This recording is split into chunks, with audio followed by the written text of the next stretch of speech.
even though there has been so much made of the youth's mental health issues, there was no one actually telling the story, right? Like what is affecting us? Like, why are we this way?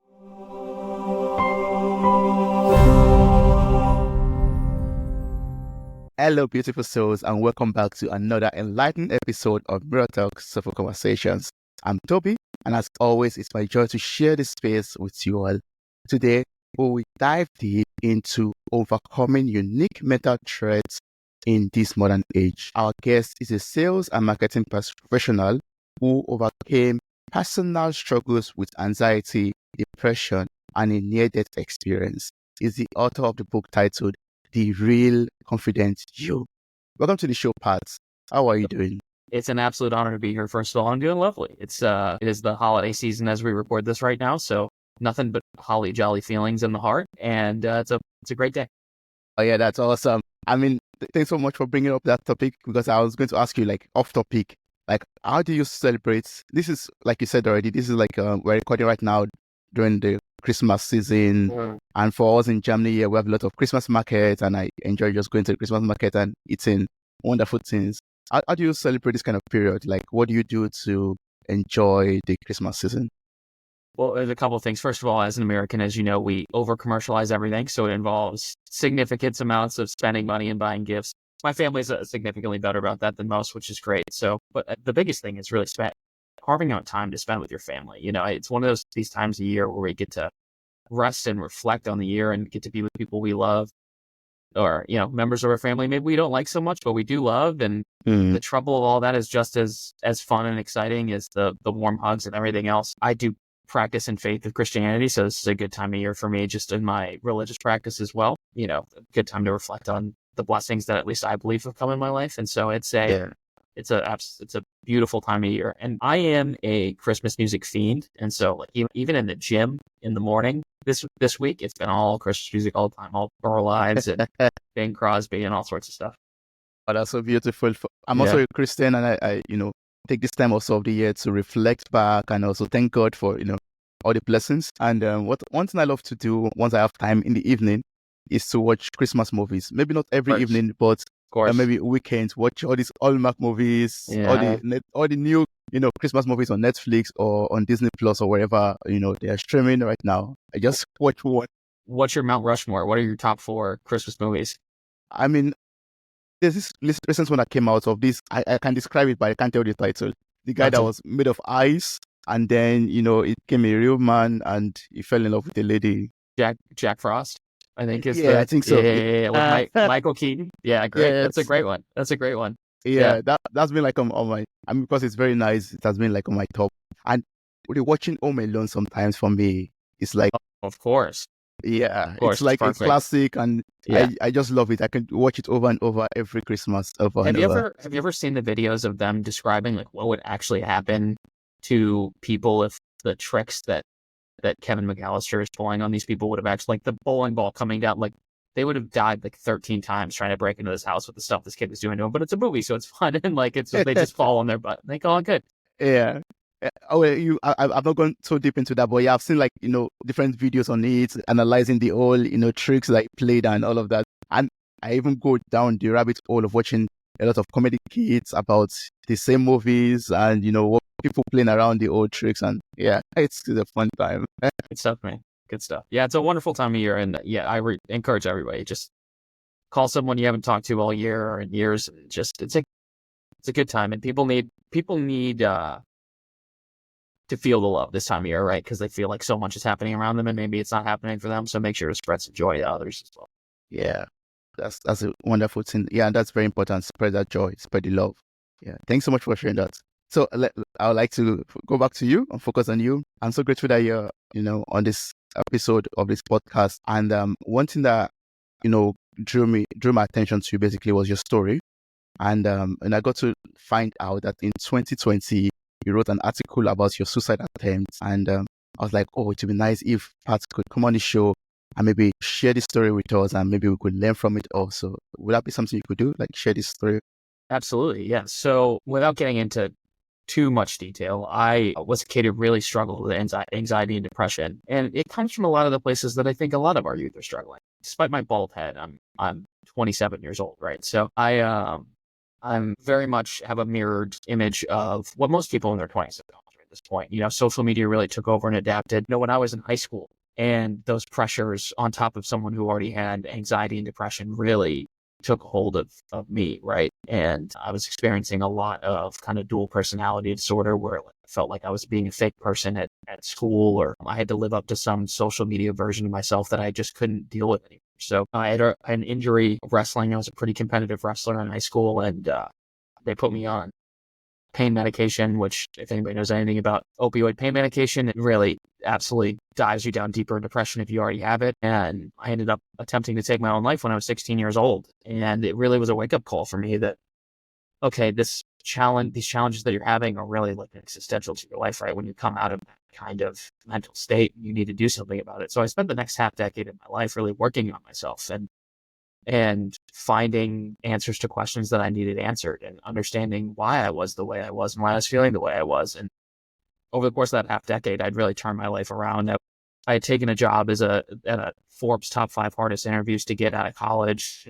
I just finished an internship with 210 of the top sales talents in the United States, and I was #1 in metrics, and I had made really great friends, and I was really living like an authentic version of myself. I was, a producer on a radio station. I was having fun. I was living great, authentic friendships. I was just living out all my dreams and was the happiest I'd ever been in my life. And without the accolades, would have been as happy as I could ever be in my life. But I think I got those accolades because I was self-sustaining, right? And I just felt like I was living my final kind of lot, right? That the world didn't know that, hey, like when those kids that I went to high school with didn't know that I was struggling. And, I really wasn't a great person. Depression doesn't make you like a good empathetic person. It really makes you turn inward on yourself. And I had treated people in ways that I was really unproud of. And so I wrote this article really telling my story. And I wrote it specifically to that audience of the people that I grew up with, just to let them know, what I had been through, but that I was on the other side of it. And, I just wanted to say thank you and sorry and all the kind of things that you want to say in a situation like that. But in order to do that, I didn't want to have that conversation 600 times with 600 people. So I just wrote it down and put it on Medium, which is a blog site, and then put it on Facebook just so that people I knew would see it. And it went about as viral as the written word could go in the modern context. And it got shared everywhere. And I got this outpouring of messages. Like, there was the typical that you would expect, oh, I'm so sorry. I didn't realize that this was happening to you, which is not the point of the article, but a surprising amount of it's, me too. I'm going through this too. Yeah. And like a jarring amount, where my phone was like a nonstop vibrating machine for days on end of just Instagram and Facebook, and my text messages just blowing up from people I knew from high school or from elementary school or college, or a bunch of people that I'd never met before in my entire life.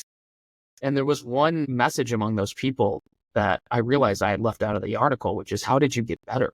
I'm in this place right now. What did you do to get better? And so I grappled with that for a long time. I answered those people individually and tried to talk to as many of them as possible. I still keep in touch with a lot of those people from when that article came out in 2020. And so that led me to write the book that I wrote, The Real Confident You, Advice from a 20-something Suicide Survivor, which is, it's a complicated process to get better. And there's a constellation of things affecting all of us. And I think you first need to learn what's affecting you. But then also, how do you get better? How do you get in touch with who you are as a real person? And a lot of fundamental things we're just not teaching kids in schools or adults, right? And so it's been a really wonderful and transformative journey in its own right. And I feel really lucky that I've gotten the privilege to talk about this stuff to so many people and get a message of hope out that there is a better way to live, and we can all live a happier life. Yeah, thank you so much. I mean, I really appreciate the fact that you're taking your experience and you're using it to help other people out there. Like I was going through the sample of your book, and I saw your story there, and I was like, going through the story, I was like, oh, maybe not in the exact way or concept or the way it happened to you, but like very relatable, situations, very relatable things that happen, maybe in a different form, in a different version that I could see myself in also. So I mean, I'm really grateful that you took open enough to share it, and also to share with the world and help people out there to change their lives, or to even get connected. That's more important, like getting connected to their real self again, getting connected to their authentic self. Yeah. if I may ask, the suicidal attempt that you had, was it related to the near-death experience that you had, or are there like two different separate things entirely? I would say it's hard to say, right? Because I think it's so hard to pin down when someone gets down into that kind of zone, right? Mm.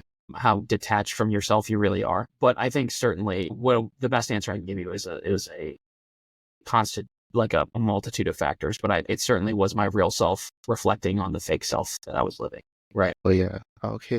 And how did if you look back, if you reflect, because on this show we love to pause and take a break and then reflect on life, basically. So if you could reflect back on the journey you've been through and where you are right now, how did the needed experience, the coming out of the suicidal attempt or suicidal thought, dealing with depression, anxiety, how did that phase of your life shape who you are today? Like, how did it change your perspective on life? How did it change the way you deal with your mental well-being today also?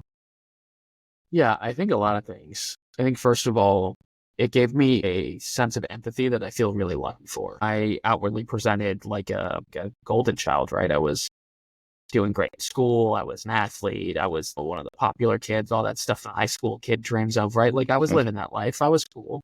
And so for me to be that, and then really in the background, what's going on is one of the most depressed, anxious people you ever met in your life. It gives you a good understanding of how people work in general, that you're not the only person that operates that way, but pretty much everyone operates that way, right? Like we all kind of have multiple personas that we're putting on at all time, whether we like to admit it or not. And I feel really lucky to have gained that sense of empathy from this experience. And it gives me a lot more patience in my day-to-day life with folks than I think I would have otherwise. I'm still working on it. I'm not the most patient man on planet Earth, that's for sure. But at least it gives me a North Star to look towards. Right. I think the other thing it has done is for me at least, it's made me approach how I interact with the world, specifically like just watching the news or seeing how people operate in life in a different way too, because I almost feel like I'm able to see through folks better because I can see like, oh, this person is, and I think that part of that too is, working in a career that's sales oriented, but I can tell when I'm being lied to, I think a little better because I was such a proficient liar myself. And so being on the other side of that, it's much better. But I also think in the time since, the things that I was so ungrateful for in the time are the things that I'm the most grateful for now. Like when I look at, I moved around a lot as a kid and lost friends every 3 years because we'd be picking up and moving, and it felt like the most devastating thing on planet Earth. The counter side of that is I could talk to anybody because I had to pick up and make new friends every 3 years, right? I could walk into a bar, a church, a synagogue, a grocery store, wherever you want to go, and I can make a friend, right? It's a skill that I have. I can talk to people. And so I would never have that skill without the things that I thought were so detrimental to me at the time. And having that understanding makes the difficult parts of life now much easier because I know there's going to be a reward on the end. Yeah. I mean, you just sharing that right now just, was making me think. I mean, you could correct me if I'm wrong, but your experience of, living kind of environment and leaving your friends, having to make new friends, maybe helped you to become a successful sales and marketing professional today. It is. It is 100% the reason why I do what I do for a living. It's why I'm good at what I do for a living because I went through really tough experiences as a kid. The toughest things in my life became legitimately the reason that I'm a successful adult. Yeah, I believe that. Yeah. So if you look at your journey of, dealing with the anxiety and depression, I would just like to know, I mean, for listeners out there too who are going through something similar, is there an end to it? Is there a point in your life where it's all over and everything's history? Like you think and say, 10 years ago was the last time I felt anxious or had this anxiety or felt depressed because I've been able to do the work and now I'm healed and it's over. Is that possible? I don't think it's ever possible to not feel anxious or sad or have grief. I actually think and this is part of my religious upbringing, but I think if you believe that existence is a gift, then sadness is a gift and grief is a gift and all that stuff is a gift because it's part of existing, right? That being said, yes, I don't think there's ever an end for anybody, whether they have a mental illness or they're just struggling with something right now, of feeling anxious or depressed. What creating a better sense of yourself does and a better image of yourself and becoming more resilient does is it makes it so that those things don't overcome you, right? You're like, oh, I've been here before. I can sit in this sadness. I understand what it is. I understand what it means for my life. I'm going to understand what this is. I'm going to learn from it and move on. But yes, if anybody offers you a solution that says, I'm never going to be sad again, you're never going to feel anxious again, like that potential, that's at worst a cult leader and at best a snake oil salesman. Either way, they're lying to you. You're going to have negative emotions in your life. It's about how we interact with them that is most important for us to live happy and fruitful lives.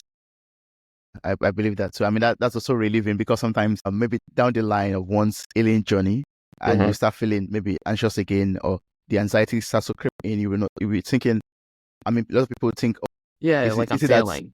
Exactly, I'm failing, I'm relapsing, for example. But it's very good to know that, it's always going to come, but the progress you've made in life is going to be reflected in the way you handle those situations, basically. Exactly. The way you are able to deal with it.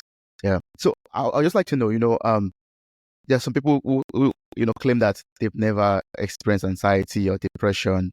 And then there are people like that have experienced anxiety and depression. If you could, from your own perspective, could look at it, having the privilege to experience all of this, did it change the way you approach challenges in life, the way you see difficulties in life? It does. Yeah, it completely does. I think there's this book by Miyamoto Musashi, who was like this samurai in ancient Japan, and he was an interesting character because you think samurai, like he was like the greatest warrior of his time, but he was also really good at painting and working on pottery and riding horses and all sorts of stuff. And he said something along the lines of like, if you can see it in one thing, you can see it in all things. Basically, the skill of mastering one thing makes it easier to master anything, because learning to mastery itself is a skill, whether it's mastery of learning how to build Legos or it's mastery of thermodynamics.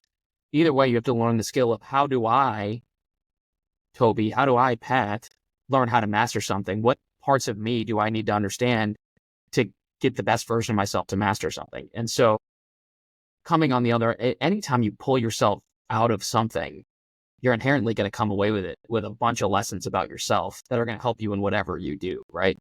Yeah. And so, absolutely. And for people who maybe haven't admitted that they're feeling feelings of anxiety or depression, or someone who hasn't been through that, you're certainly going to go through periods in your life in which unless you're a sociopath, that you feel like deep guilt or deep grief or deep anxiety. Those are human emotions that you're going to feel. If you don't have those emotions, you should also see a therapist, because you might have sociopathic tendencies. But everybody goes through things, right? We all have ups and downs in our existence. And if you're not learning something from the way back up from that down, you're missing something fun. Yeah, that's true. Yeah. I mean, that's how life is made of, right? I mean, ups and downs, roller coaster, basically. The whole fun of it. Exactly. Yeah. Exactly. Yeah. And earlier you talked about the tools. I'm trying to ask this right now before I forget. I think you talked about the tools that we could maybe make use of. I mean, you said that indirectly when you were talking earlier. So I'd just like to know, like for myself and for listeners out there, are there like some tools that you made use of in your journey to help you overcome suicidal thoughts, that helps you overcome depression and anxiety? Can you share some of these tools with us? Yeah, and I'll tell you something too. It's like nothing that reinvented the wheel, for sure, right? But reflection on gratitude, deep breathing and meditation, resetting my relationship with consumption, whether that's consumption of content on my phone, consumption of food, consumption of drugs and alcohol, whatever those consumption cycles are, resetting those relationships and tools that I use to figure that out, right? Journaling, nothing is, I don't think anybody should be, what's the word I'm like? I don't think anybody should be over specific about a mental health procedure, because I think it's all going to be different for every person. Yeah. Have you ever heard of like the swimmer's body fallacy? Yeah, I've read about it, yes. Okay. I think that applies to mental health as well, right? And for those who've never heard of it, it's the idea that, people watch the Olympics every 4 years. It's just in Paris, right? And you're watching the Olympics and you see a great swimmer on the screen and you think, I want to have a great body, so I'm going to swim like that guy. Well, that guy does not have a great body because he swam, has a great body, therefore he swims. The first time he popped in a pool when he was 4 years old, he was probably the best swimmer in his little local region, and now he's an Olympian, right? And so we often confuse selection criteria with results, right? And so for things that you're looking for, And if you're looking for things to help grasp at straws on your mental health journey, you should look at things that you're already inclined to be good at, right? And we all have things that we're good at. If you play video games, then find something that's interactive and interesting. I would specifically go to the BARC learning methods. It's like visual, auditory. If you like listening to books, then you should probably listen to podcasts. If you like reading, then you should probably read books about it. If you like drawing, then you should go to some sort of therapeutic thing that you're going to do something with your hands. It's hard to get overly prescriptive about this stuff because everything doesn't work for everyone. Really, it's about finding things that you enjoy and that allow you to get in touch with yourself and understand what you're doing. I would say the most insidious thing, though, is these devices we keep in our pockets at all times, because they interrupt those patterns of us being able to have conversations with ourselves, right? We're constantly trying to find ways to distract ourselves. And the way in which we're distracting ourselves is like the most distorted view of reality we could possibly have, right? People living smiley, happy lives, but they're not actually living those smiley, happy lives. But we don't interpret that right way, right? When we see the beautiful couple smiling with the dog and having a lovely weekend, they're in Martha's Vineyard and they're on a yacht. We don't know that they fought all night. We just see the happy picture, right? And so we immediately feel less about ourselves, and we're doing that all night and avoiding the opportunity to have conversations with ourselves. Yeah, that's very true. You touched the point, or talked about the point right now. I mean, the social media and everything that we do and we use our phones to do, basically, they numb us a lot, as in we run to them because it's the easiest way for us to numb or distract ourselves, like you say. And I think that's also like in my own opinion, I would like to hear your opinion on this. I think that's the most significant or the biggest mental health threat that we have, basically, in this day and age. It is, yeah. I mean, Jonathan Haidt did great work on this. And if anybody is just plainly interested in the subject of how social media has affected folks, he's two great books. One is called The Anxious Generation, is one called The Coddling of the American Mind. Both of these books are basically about how social media has affected our youth. And if you look at statistics about mental health in young people and the cases of depression, and you literally can track it to the day that Instagram ends up on everybody's smartphones, you see these insane upticks in mental health outcomes, like terrible mental health outcomes. So if there's, the only consistency in all of these numbers going up is social media. The thing that I suggest to people is to reset the relationship somehow. So I encourage two things. First of which is like we control our own algorithms. Normally they let, the algorithm come to us, but go in the first 20 posts on your social media and analyze how each one of those things is making you feel or what kind of value it's presenting to your life. And if it's something that's damning to your life, or it's like, God, this is a habit that I wouldn't want to keep, like watching this kind of stuff, then every one of these apps, whether it's TikTok, Facebook, or, whatever it is, just hit the I'm not interested in this button. And those kind of things will stop showing up in your algorithm. You do that every, once a day, every couple of weeks. You'll have an algorithm that's a lot more fruitful in your life. Mm. Second thing is, I think everybody, just like an addiction, because these are that, studies show that these things are as addictive as heroin or cocaine, is to take a detox from it. Whether it's 24 hours, I do 2 weeks every quarter, but 24 hours is typically good for people, just so that like delete the apps off your phone. Don't give yourself the opportunity to do so. Pick a day that you'd be on social media a lot, like a Sunday that you're going to be lounging around, and see how many times during the day that you reach for your phone and put your finger in the app where it is without even thinking about it, because it's going to surprise you. And when we reset our relationship right down and we just become present about it, right? I think we all become so not present about our usage of social media. If you can't stand in a line waiting for coffee without looking at your phone, maybe it's time to reset your relationship, because you're just pouring anxiety in your body, at least stress. That's true. I mean, of course, I agree to stress. Basically, I feel to stress. Yeah. It's so much stress. It's unnecessary stress. Exactly. Yeah. I mean, I've not made this. I think it's a challenge for me also to maybe go on 2 weeks detox. Basically, I've not tried that yet. But one thing I've tried is like going maybe almost a full day, but not deleting the apps, but just going offline totally, like airplane mode, no signal, nothing. And I think the first 10 times I tried it off, period of times I tried it, I always reach out for my phone and then pick it up and like, okay, no, I can't switch off airplane mode. I have to just drop it back. And craving just to connect back with the virtual world basically was a big challenge for me. And gradually, right now too, I just try to just go offline and don't care about, okay, there's a message I'm expecting, I have to reply to this message, I have to be up to date on some posts or some status. I'm so scared I'm gonna miss something. There's so much FOMO associated with it, right? Exactly, the FOMO. Yeah. And sometimes the excuse I give myself is I work basically on my phone. Like posting things and working basically. So I would like to ask you that, like, for people who have the same excuse like me, and say, okay, I have to post The things work on my excuse. phone. It's like the Yeah. work excuse that I have to, like, reply to stuff. What do we do to detox when, social media is on the way to? Okay. So number one, Toby, I would say let's go directly me to you right now. Yeah. Do you plan out your social media posts? Like, do you have a social media calendar? You should, right? You Yes. do. Yes. You Yeah. I do. do. Yeah. So you're planning these posts way ahead of time, right? 2, Mm-hmm. 3 weeks ahead of time. Yeah. So you could have hypothetically all these posts uploaded for 2 weeks, Mm-hmm. for the whole 2 weeks without you touching the phone, right? Yeah.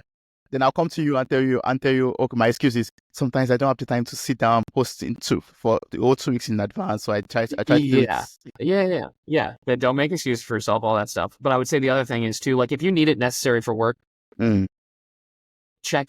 create some time for yourself to check in on a laptop. Like, if you really need to check in your DMs once a day, like, make the friction to get there harder, but make it still available, right? Like, open up Instagram on your laptop. I promise the DM feature still works. I've checked. Open up TikTok on your laptop, open up Facebook or whatever, LinkedIn, whatever the method of use is for you that's actual fruitful to your business. Create a space that you'll do that, right? I'd hope you're not responding to everybody that's in your DMs every 15 minutes, unless, I don't know, you're trying to find a wife, and then more power to you. But create a separate space for it and just reduce the friction. Like, you can still check in without it being, in the supercomputer that just happens to be in your pocket. Oh, that's a good tip. Yeah. I'm going to try to use that also myself. Should be. Of course, I do this from time to time, but that excuse keeps on coming. I'm like, okay, maybe I have to go back on my phone Shoot a and check message it. and maybe try it. And you know what? From 1 day to 2 weeks is a really big jump. Try 2 days, right? Yeah. See how 2 days feels. Then wait a couple weeks. Well, let's try 3. Yeah. I bet I could do 3 today. And then shoot me a message. Let me know how it goes. If you have any struggles, I'll help you.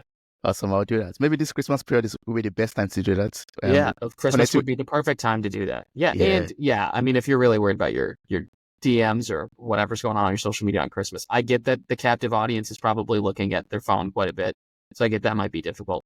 But, the 23rd, 24th, 25th, enjoy some time with your family, man. Come on. Exactly. Yeah, that's your phone's true. not that important. It's not that important. Yeah. Oh, thanks so much for that. That's good.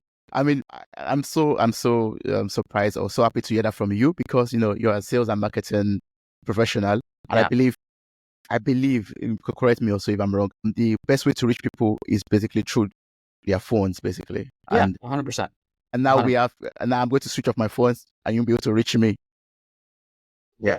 How do you deal with that? Like, you as a sales and marketing person, how do you deal with the major device that you make use of to reach out to people being the same thing that's threatening people's mental health? Yeah, I think there's a couple things about it. One is you leave the things that are productive in your life when you take those breaks, right? So, like, there is no email in your life that you need to answer at 6 p.m., truly. And so deleting those things after I'm done at work at the end of the day is something that I'll do, right? It's like, all right, I'll re-download in the morning. I know my username and password, but then it's not, those notifications are flooding into my eyeballs at night. So I don't feel the need to respond to it, right? And I think it is a strange dichotomy, especially as more people create. It is something that I struggle with all the time. And I don't know if I have a great answer for you, because the best way to reach people on this topic is through social media. But at the same time, I'm saying, like, this thing is the devil. So it is a hard dichotomy to play. Yeah. But that's why, I don't advocate for anybody for it to just leave their lives and go run in the woods. It's about taking a break, right? Yeah. And we all take vacations from work. You should probably take vacations from social media too. Sure. Yeah, I like that. Taking breaks from our phones or social media, whatever we are consuming, is that a way for us to also recalibrate our brains? Or are there like other ways we could do it? Yeah, because number one, it just reduces your total level of stimulation, which we all need to do, right? We're just overstimulated human beings. It's funny, I heard Jerry Seinfeld talk about this. He was talking about meditation specifically, but he was like, the only time that a modern human takes time to rest and have nothing going on is when they go to sleep.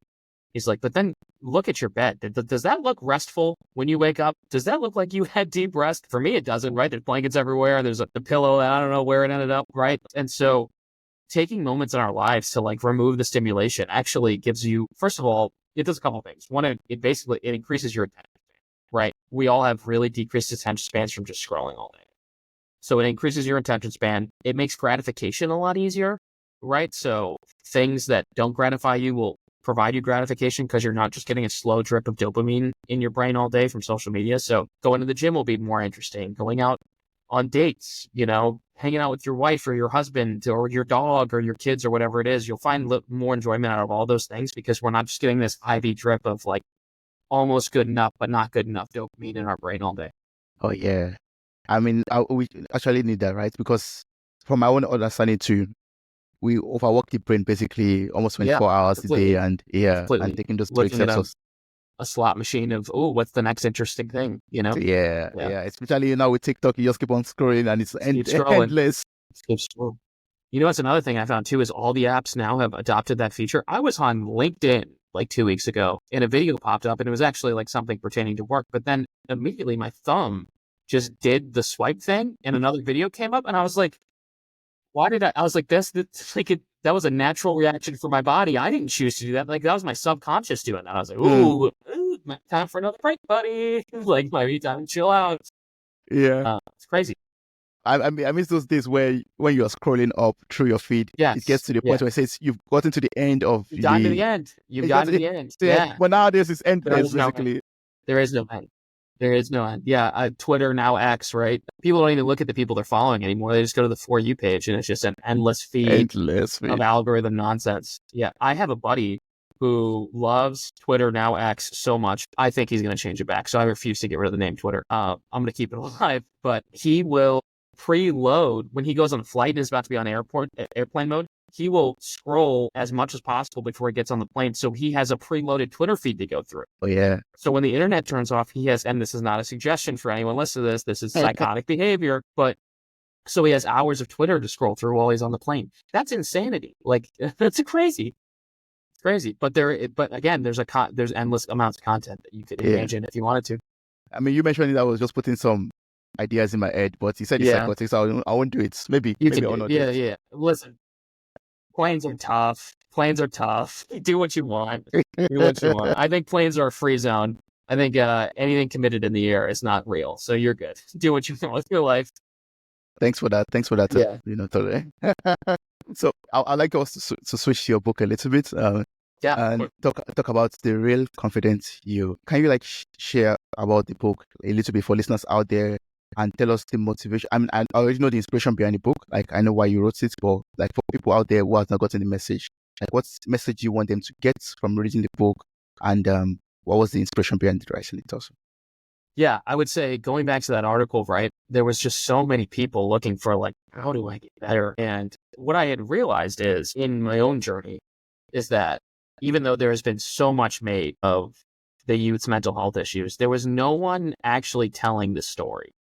Right. What is affecting us? Why are we this way? And it's not like some old man on the porch yelling these kids today. There's real things going on. So the first motivation was I just wanted to explain that. And for a lot of people, they don't know why it's happening to them. Right. So I wanted to explain to them specifically, hey, these are the things that are affecting, social media or food or, whatever it is. These are the things that are probably some leading indicators, some inputs in your life that society has told you is normal, but is certainly causing you some mental health issues. And so that in the upfront, I wanted to get that message out to people. The second and third thing, and which is why I have the book built into 3 parts, and that first part is just the inputs, right? These are the things that you're engaging with that are making any nascent things worse, right? This is how you reset your relationship with the world such that you're not making whatever you have worse, right? This is how we don't grow the tumor. This is how we make sure the tumor stays the same size. And then the next couple chapters, the second one being about doing the work. All right, now that we know the tumor is the same size it is, how do we get rid of it? How do we shrink the size of it? And then the third one being, okay, now we have no tumor. What kind of life do we want to live? Right? How can we help other people? How can we live in an existence beyond ourselves? How do we become people who don't fear failure and take risks and be all the aspirational things that we wanted to be now that we have done the work on ourselves? And so, really, I wrote this book as the book that I always wanted to read, Yeah. And so it's in my voice. It's me talking to the reader. People say it's pretty funny. which is the best compliment you could give me about reading the book. I've tried to make it light and humorous, and I know the topic is really tough. And so I make it also pretty clear in the upfront that I'm not anybody's guru. And so I'm pretty open and honest about my flaws and how in all chapters of this book, it's stuff that I'm still failing at constantly, right? I'm not the best version of anything that I'm talking about. And so, and I talk about what those failures are like and how I'm trying to get better every single day. And so anybody that says that they're perfect and they're a guru, watch out for those folks. Yeah. Because there is no such thing as a perfect human being. But this book really just was written as like, okay, if I was 16 and someone handed me the book that I wanted, I would want it to be exactly like this. I mean, like I said earlier, from even your story in the book, I don't know, I mean, talk about the shape of your body parts, for example, and all of that. Like, oh wow, okay, this is one. Yeah, I was like smiling at some point. I was like, okay. Yeah, we have fun with it. Yeah. At one point, one chapter in the book that caught my attention to is the chapter, I think chapter 10, where you talked about burn the house that ego built. Okay, that's a lot of time, it has a deep theme basically, like burning everything that your ego might have built up, because that could be the roadblock to you becoming who you're meant to be, you becoming your authentic self, because you're putting, I think ego sometimes build some walls around us to protect us from growing also in life. Yeah. And we like to think about ego in like the egotistical way, like the macho, like I have a big confidence or cockiness kind of way, but our ego also breaks us down in a lot of ways too. And so the entire chapter is really just about, how do I separate myself from the inauthentic version of myself? How do I capture authenticity? That was one of my favorite chapters to write. For sure. So good. Yeah. Wow. Thank you so much. I mean, I've taken a lot of your time and I've really enjoyed speaking with you. And I know there are a lot of people out there who will still have more questions to ask, maybe also want to get the book. So what's the best way to connect with you? What's the best way to work with you? Absolutely. So first of all, if you have any questions about your mental health just in general, or you need someone to talk to right now, my email is therealconfidentyou@gmail.com. Just reach out. I'm not going to try to sell you a plan or anything. If you have any questions, I'm really responsive on there. I try to respond within 6 to 8 hours of someone sending me a message on there if I'm not taking a detox. So I might be taking a detox when you email me. Just know that I am going to respond to you. So if you have any questions, just reach out there. You can find me on Instagram at Pat Broe. That's probably the easiest social media to find me on, or on LinkedIn. Just search the name Patrick Broe. You'll find my bald head. You'll see me. I'll be the first one that pops up, I promise. The Real Confident You is available on Amazon and Barnes & Noble. And we have purposely made the ebook version of this book 99 cents because we don't want price to be inhibitive to anybody trying to get this information. So if you're struggling with money right now, basically the $1 pays for it. The publishing fees. I make, I think, -1 cent every time you buy one of those. So get the ebook if you're struggling with money right now, or even email me. I might just send you over the PDF copy if you really need the information. And Tobi, it was an absolute pleasure to have this conversation with you today.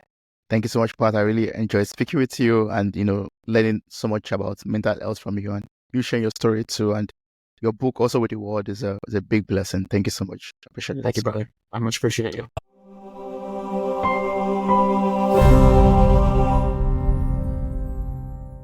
Hey there, podcast enthusiasts. Are you ready to add a little sparkle to your day? If you're loving the insightful conversations and captivating stories on Mirror Talk Podcast, here's a friendly nudge to hit that subscribe button. By subscribing, you'll never miss out on the empowering messages and thought-provoking discussions we bring to your ears. But wait, there's more. We're all about spreading positivity and inspiration, and you can be a part of it too. How? By sharing the love with your friends and family. Share this episode with your loved ones, and let's create a ripple effect of empowerment and growth together. And hey, if you've been enjoying what you hear, why not take a moment to leave us a glowing 5-star review? Your feedback fuels our passion to keep delivering content that resonates with you. So hit that subscribe button, share the love, and leave us a review. Let's keep the conversation going and spread the Mirror Talk magic far and wide. Thanks for tuning in, and remember, your support means the world to us.